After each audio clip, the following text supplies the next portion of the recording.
Hello and welcome to the news updates reaching you from the nation's commercial capital, Lagos, Nigeria. And my name is Deborah Ezeh. Our news update today will begin from Nigeria, where the governor of the Central Bank of Nigeria, CBN, Mr. Godwin Emefiele, yesterday said it would decide in the next few days on the pressure being mounted on him to contest the 2023 presidential race.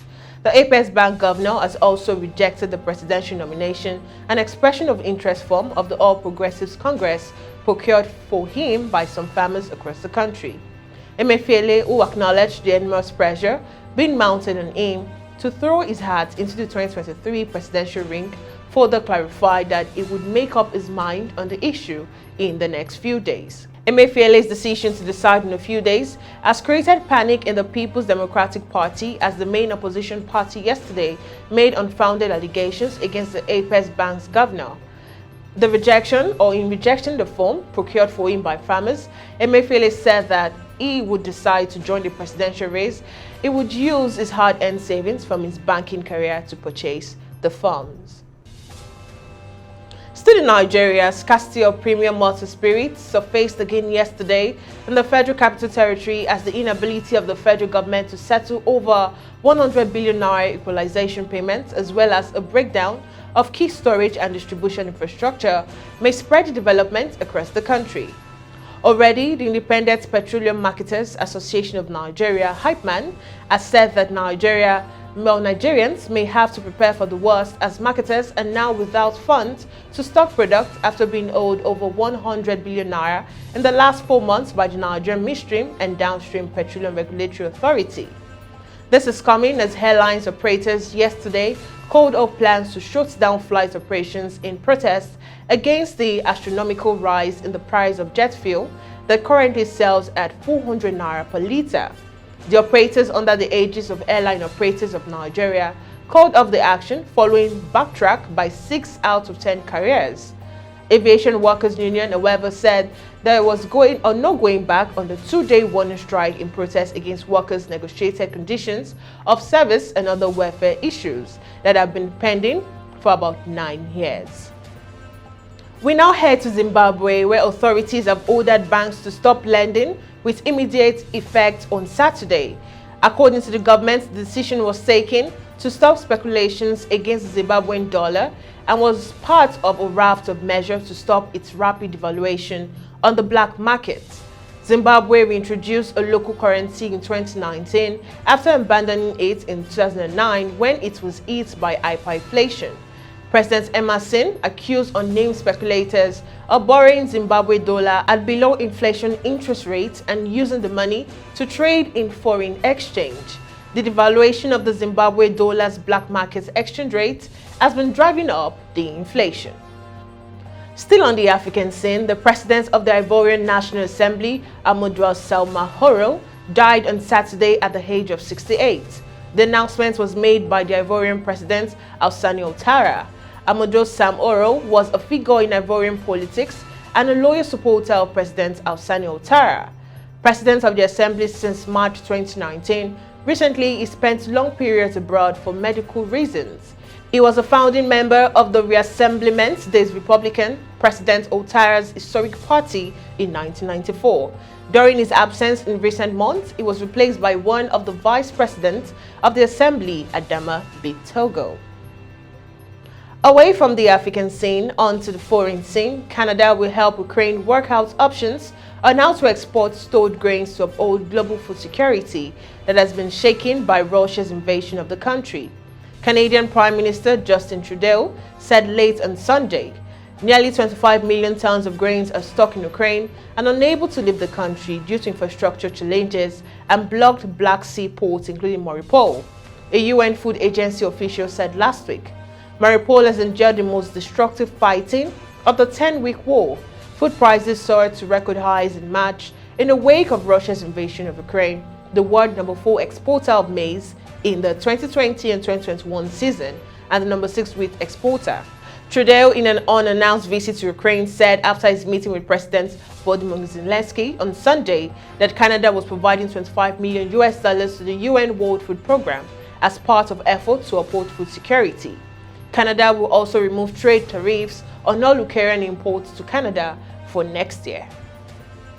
Meanwhile, buses carrying some of the last weary civilian evacuees from the besieged Azovstal steelwork reached Ukraine-controlled territory on Sunday, the culmination of an international effort to extradite people trapped in bunkers under the Mariupol plant. The convoy arrived in the southeastern city of Zaporizhia after dark, carrying around 175 evacuees. They included some 40 people who had been holed up for weeks alongside Ukrainian forces under heavy bombardment in Azovstal's vast network of underground shelters. Many children and elderly people were among the exhausted-looking arrivals who were shepherded off the buses and into a large tent where they were offered tea and a hot meal. Earlier on Sunday, the remaining Ukrainian fighters at the plant vowed to continue their stand as long as they're alive. Moving on, Philippine voters streamed to polling station on Monday with the prospect of a once unthinkable return to rule of a member of the Marcos family 36 years after strongman Ferdinand Marcos ousted in a People's Power uprising. The presidential election pits Vice President Leni Robredo against former Senator and Congressman Ferdinand Marcos Jr., the son and namesake of the dictator whose two-decade rule ended in a public revolt and his family-humiliating retreat into exile. Around 18,000 polls from the vice presidency seats in the Senate and the House of Representatives to mayors, governors, and councillors are also up for grabs. Opinion polls put Marcos, popularly known as Bun Bung, leading his rival by over 30 percentage points in the presidential race, having topped every poll this year. That means Robredo will need a late surge or low turnout if she's to win. Voters started lining up long before polls opened at 6 a.m. with polling stations due to operate for longer than usual because of COVID-19 precaution. Still on the foreign scene, China's two biggest cities tightened COVID-19 curbs on the residents on Monday, raising new frustration and even questions about the legality of its uncompromising battle with the virus. As authorities wrestle with China's worst COVID outbreak since the epidemic began, authorities in its most populous city of Shanghai have launched a new push to end infections outside quarantine zones by late May, people familiar with the matter said.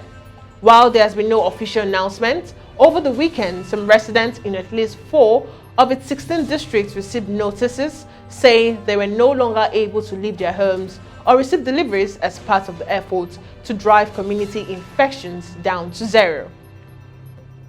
And now, simmering public anger was inflamed by online accounts. Simmering public anger was inflamed by online accounts of authorities forcing neighbors of positive cases into centralized quarantine and demanding that they hand over the keys to their homes to be disinfected, which legal experts denounced as unlawful. We now head to the sports scene where Mancity moved 3 points clear at the top of the Premier League table with a 5-0 thrashing of Newcastle, meaning they require just 7 points from the remaining 3 fixtures away at Wolves and West Ham and a home clash with Aston Villa to retain the title. However, speaking on the Gary Neville podcast, the former Manchester United defender thinks Liverpool can still catch City with the injury to Diaz, which he suffered in the win over Newcastle, leaving City vulnerable at the heart of their defense. Meanwhile, down at the bottom of the Premier League, Leeds lost to Arsenal, while Everton ground out a huge win at Leicester. The result means Leeds drop into the bottom 3. And finally, Nigeria's under-20 boys, Flying Eagles, defeated their Ghanaian counterpart 2-0 in the opening match of Group B of the WAFU B Under-20 Championship in Niamey yesterday. The win gave the boys all 3 points and a foot in the semi-final of the competition, from where the zone's flag bearers in the next year African Under-20 Cup of Nations will emerge. Ibrahim Mohammed puts Nigeria ahead after only 6 minutes as the 7-time African champions showed composure, confidence and calmness to dominate the black satellites easily.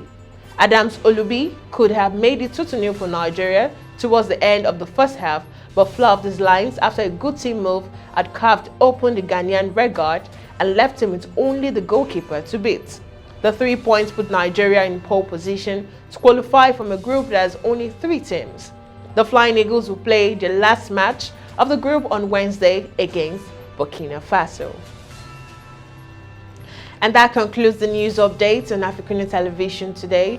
Do subscribe to our YouTube channel, like, and leave a comment for us on the comment section. Also ensure to follow all our social media platforms on Jointum, Pangram, Instagram, and on Facebook in their respective order. Once again, I am Deborah Ezeh. Bye for now.